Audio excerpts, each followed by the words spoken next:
Ba ba ba ba bing bong bing bong bing bong bong. All right. So, hey guys, what's up? Anyway, so in honor of the new Devil May Cry animated series coming to Netflix, I thought it would be pretty cool to catch you guys up on the lore of Devil May Cry as a whole. Now, the show, it may not capture the main storyline of the games or the original anime. However, canon is just a word that I simply do not respect. Because, bro, like, deadass, let's be honest. If it exists, it's canon. That's my ideology and I'm sticking to it. I will die on that hill. Fight me! Although I would like to know how you guys feel about what is and what isn't canon in the universe of a character you like or even love. Let me know in the comments, to be honest, because I'm really interested and I'm down to argue. Anime and all things animation bring a certain joy to the viewer while also causing the viewer to open up their imagination to what else could be possible in their world and ours. Anime has influenced so many people over the decades, serving as an escape from reality or dropping some of the hardest lines I've ever heard in fiction, and serving life lessons like the father we all wish that we had. Honestly, it's only getting more creative with each show that comes out. And Devil May Cry is no exception, with it having a beautiful plotline and some of the most badass voice lines my young ears have ever heard in fiction. The way I figure it, in this business a lot of your kind comes around. And if I kill each one that comes, eventually I should hit the jackpot sooner or later. Sword. Time to go to work, guys. Even as a child I had powers. There's demonic blood in me. You were the first one to know about my vengeance. Looks like I'm getting closer. Anyway, let us begin. So sit back, grab your Red Queen, and let's dive into the Crazy! world of Devil May Cry. Our story begins on Mallet Island, where our main character Dante runs a paranormal investigation agency for the civilians on said island. He started this agency to push back the demon horde that has been terrorizing the island for years now, and you're probably thinking, wow, he's so nice to do this out of the own kindness of his heart. But it's actually because at a young age, Dante and his family were attacked by extremely dangerous and merciless demons, which ended up killing his parents and supposedly his older brother too. However, our goat survived due to the demonic powers he had inherited from his pop, the Demon King Sparta. Yeah, you heard me. The Demon King Sparta himself is the father of our goated MC. Crazy, right? No, not really. All right. Well, anyway, so since he is the son of the Demon King Sparta, that makes Dante a human/demon hybrid. That power has never been heard of until now. He possesses unbelievable strength and agility while also having a healing factor that honestly makes Wolverine want to kill himself. Ripped and irresistible dreamboat, I know. You still can't just tear a guy's clothes off. Dante honed most of his combat intelligence and demon powers training with his older brother Virgil. Virgil, I would say, is best described as an anti-Dante, with Dante having a big sword named Rebellion gifted to him by his father, with two guns forged to perfection by an old gunsmith lady who knew Dante's mother before she passed, named Ebony and Ivory, while having a very distinct crimson red jacket. And between you and me, I think that shit's Balenciaga, to be honest, but I don't really know. It looks Balenci. It looks like some shit Balenciaga would make. Let's be honest. But anyway, Virgil was gifted a katana named the Yamato at the same time Dante got his sword. Virgil is somewhat a man of class, so he doesn't use petty weapons like pistols or anything like that. No, this guy literally can spawn swords out of thin air and launch them at blinding speeds and even teleport to them when latched onto a target like he's fucking Minotaur or some shit. Like, dude, that's kind of broken. I'm not gonna lie, he's broken as shit. And all that is paired with his iconic demonic blue jacket that I'm pretty sure is Balenciaga too. Or maybe it's Dior. I don't know. This shit fire though. Anyway, back to the story. So, at the shop where Dante resides, a mysterious woman barges in and immediately attacks him. However, the ambush is ineffective due to Dante's combat expertise, which leaves the mysterious woman intrigued and even impressed he could hold his own against her. When the dust settles, Dante informs the mysterious woman about what he does and what he's all about. And we, the players, are told that the woman's name is Trish. Her name is Trish, by the way. She exclaims that her attack was a test and that the demon Emperor Mundus, whom Dante holds responsible for the murdering of his family, is planning to return. Later, Dante and Trish set off into a castle where they get split up, leaving Dante alone in a very eerie space. Dante explores the castle and encounters the demonic marionettes, the first fodder demons you will fight in this game. He also finds a new sword called the Alaster and battles the first boss, a giant demon spider named Phantom. Dante defeats Phantom, but that won't be the end of Phantom, because the defeated boss monster reappears a short time later in a corridor, making the player choose a narrow escape or to fight in the tight confines. After further exploitation and combat, Dante battles a demon named Nello Angelo, who kindles a certain memory in Dante that even he can't fully grasp. The demon wins, but suddenly flees upon seeing half of an amulet Dante wears. The demon attacks 2 more times in later missions and is eventually revealed to be Dante's identical twin brother Virgil. After Virgil's final defeat, his amulet joins his brother's half, and Forced Edge, the game's default sword which belonged to the brother's father, becoming the powerful sword Sparta.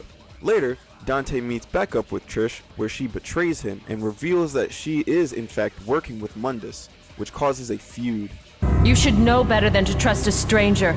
Your presence has become a hindrance to my master's bloody scheme. Now die! With Trish on her last legs, Dante makes the executive decision to save her life, but only because she looks exactly like his late mother Eva.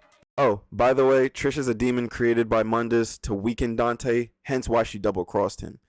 Trish was basically there to be like, alright, yeah. Like, you know Xion from Kingdom Hearts, how Xion was created to basically like kind of take away Roxas's power so he couldn't use the Keyblade. Basically the same thing.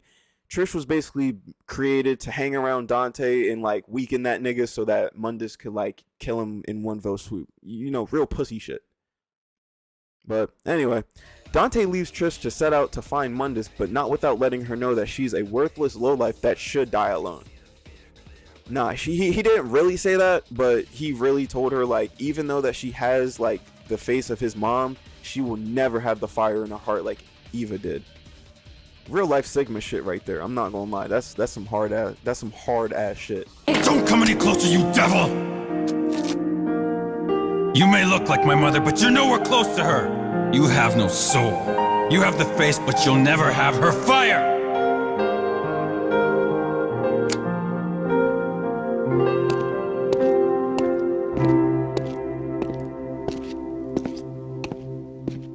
Since Trish can't do anything right, Mundus pops out in the cut and tells her that she has failed him for the first and last time, before crucifying her, waiting for Dante to arrive. Dante then finally confronts Mundus in a statue-like form. He then directs Dante's attention to Trish, who Mundus has crucified on the wall, warning Dante if he does anything, Trish will die. Dante turns to look at her, and without missing a beat, Mundus attacks him. A battle breaks out where Dante is nearly defeated, and as Mundus prepares to finish Dante off, Trish escapes her shackles and shoves Dante aside to take the attack for him. Seeing this, Dante becomes enraged and unleashes the full power he has inherited from Sparta. The statue starts to crack and shatter, glowing and shooting light in all directions before releasing the trapped Mundus from inside of it. Once freed, Mundus spreads his wings to shape the background into a dimension that he teleports Dante into. Dante questions the reason for creating Trish, while Mundus rhetorically answers that he could create anything, just like he created Trish for his plot to weaken Dante. Mundus flies up into the clouds just to lure Dante in. Dante transforms into the Sparta's form as the epic battle begins.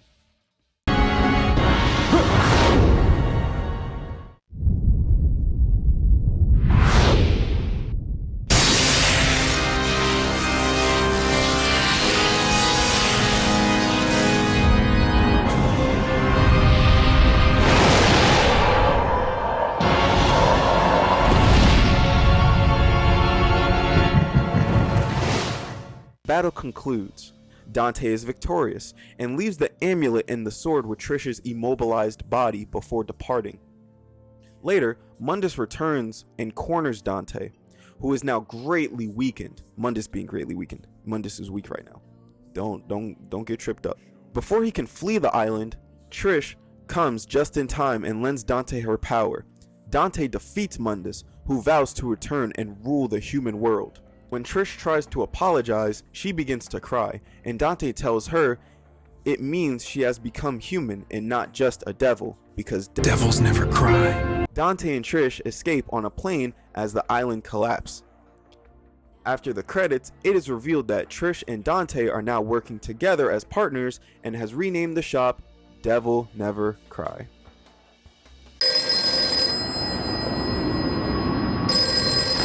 Devil never cry. Yes. Okay, great. Where's the place? We'll be right there. This one has the password. Sounds heavy.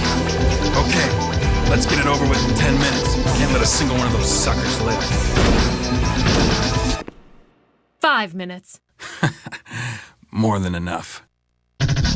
And that concludes our first entry of the famous Devil May Cry world. However, Dante's adventure is so far from over, and little does he know, this is just the beginning.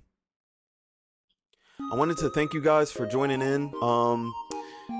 Honestly, it took me a minute to write this script. I personally, alright, don't get me wrong, I personally never fully finished Devil May Cry. I know that's insane, it's crazy, wow, you know, I should die, this, that, and the third, whatever.